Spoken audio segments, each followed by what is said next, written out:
नमस्ते दोस्तों। आज हम लोग झारखंड के बौद्ध धर्म के बारे में पढ़ेंगे। झारखंड के इतिहास के अंतर्गत है ये। झारखंड में बौद्ध धर्म की क्या स्थिति थी प्राचीन इतिहास में। बौद्ध धर्म का झारखंड क्षेत्र से गहरा संबंध था। डॉक्टर बिरोत्तन ने अपनी रचना झारखंड इतिहास एवं संस्कृति में गौतम बुद्ध की जन्मभूमि झारखंड को बताया है, जिसे तथ्य नकारते हैं। इसका प्रमाण पलामू के मूर्तिया गांव से प्राप्त सिंह मस्तक है। यह अवशेष वर्तमान में रांची विश्वविद्यालय संग्रहालय में सुरक्षित है तथा सांची में स्थित बौद्ध स्तूप पर उत्कीर्ण से मस्तिष्क से काफ़ी समानता रखता है।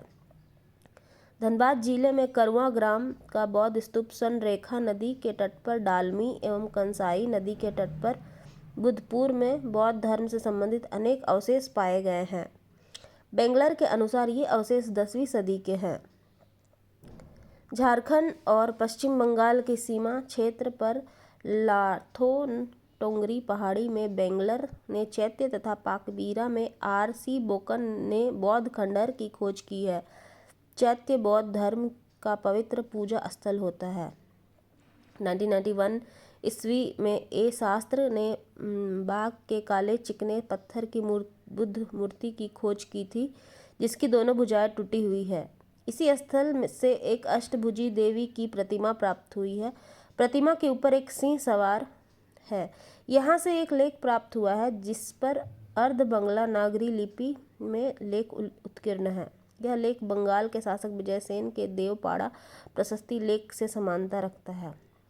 खूंटी जिले के बेलवा दाग ग्राम से बौद्ध विहार का अवशेष प्राप्त हुआ है। यहाँ से प्राप्त ईंट सांची के स्तूप में प्रयुक्त ईंट एवं मौर्यकालीन ईंटों के समान है। गुमला जिले के कटुंगा गांव, पूर्वी सिंहभूम के भूला ग्राम से बुद्ध की प्रतिमा तथा पूर्वी सिंहभूम के ईचागढ़ से स्कूल की दीवार से महाश्री तारा की एक प्रतिमा प्राप्त हुई है।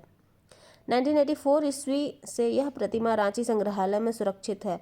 राजमहल क्षेत्र स्थित काकजोर से बुद्ध की मूर्तियों की खोज कनिंघम द्वारा की गई है। चतरा जिले के इटखोरी में भद्रकाली मंदिर परिसर से बुद्ध की 4 प्रतिमाएं प्राप्त हुई है। ये प्रतिमाएं 7वीं सदी की है तथा विभिन्न मुद्राओं में है। ये मूर्तियां बालू पत्थर की है जो हर्षवर्धन कालीन प्रतीत होती है। गौतम बुद्ध बोध गया में ज्ञान प्राप्त बौद्धत्व के 45 वर्ष तक जिन क्षेत्रों में ज्ञान का उपदेश देते रहे, उनमें झारखंड क्षेत्र भी शामिल है। कुषाण वंश के सर्वश्रेष्ठ शासक कनिष्क के सिक्के रांची के आसपास के क्षेत्र में प्राप्त हुए हैं। महायान बौद्ध धर्म को प्रश्रय देने वाले शासक कनिष्क ने लगभग संपूर्ण बिहार झारखंड पर शासन स्थापित कर लिया था। कनिष्क ने इस क्षेत्र में नियुक्त अपने क्षत्रप वंशफर के सहयोग से यहाँ के स्थानीय निवासी पुलिंदों और बौद्ध धर्म में शामिल किया गया था। इस तरह कनिष्क के समय तक झारखंड क्षेत्र में बौद्ध धर्म फल फूल रहा था। जब गुप्त वंश के समय, विशेषकर समुद्रगुप्त के काल में वैष्णव धर्म का उद्भव एवं प्रभाव इस क्षेत्र में पड़ने लगा, तब बौद्ध धर्म का प्रभाव शिथिल होने लगा। गुप्त वंश के पतन के बाद जब इस क्षेत्र पर कट्टर शैव शासक बंगाल के शशांक का शासन स्थापित हुआ, तब उसने कई बौद्ध केंद्रों को नष्ट कर दिया।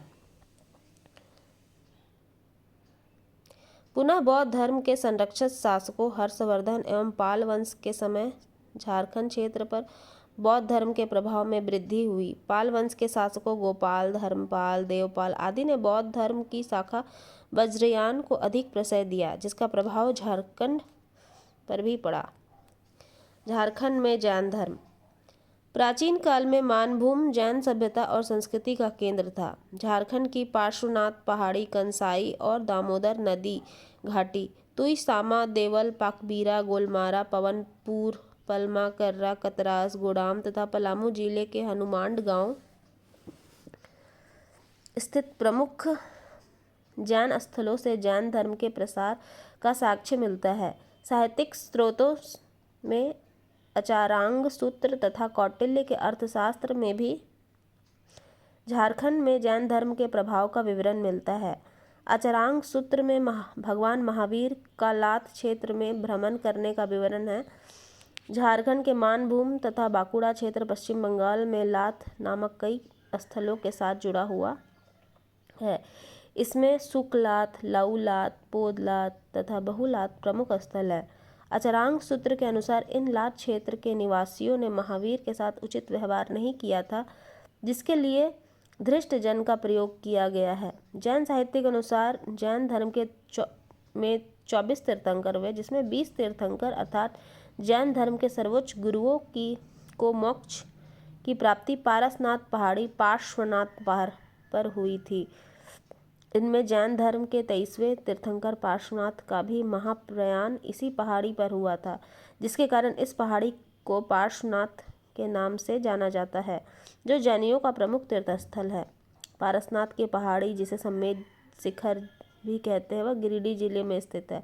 सम्मेद पर्वत अर्थात पारसनाथ पहाड़ी को शाश्वत तीर्थ कहा गया है। 20 तीर्थंकरों जिसका निर्माण पारसनाथ पर्वत पर हुआ था में सर्वाधिक प्रसिद्ध पार्श्वनाथ है, क्योंकि इनकी ऐतिहासिकता प्रमाणित है। सावन सप्तमी के दिन भगवान पार्श्वनाथ को मोक्ष की प्राप्ति होने के कारण इस दिन प्रतिवर्ष यहाँ मेले का आयोजन किया जाता है। यह स्थान मधुवन के नाम से भी जाना जाता है। पारसनाथ पहाड़ी के अतिरिक्त पकबीरा, देवली, गोलमरा, पलमा आदि अनेक जैन मंदिर एवं मूर्तियाँ स्थित थी। बोड़ाम, बलरामपुर, कर्रा आदि स्थलों पर अनेक जैन मंदिरों का निर्माण करवाया गया था। इतिहासकार भी बॉल ने अपने पुस्तक जंगल लाइफ इन इंडिया में सेहभूम क्षेत्र के आदि निवासियों के लिए सरक शब्द का प्रयोग किया है। सरक शब्द समतः जैन धर्म में गृहस्थ जैनियों के लिए प्रयोग किए जाने वाले श्रावक शब्द से बना है। आज झारखंड के इतिहास में इतना ही। धन्यवाद।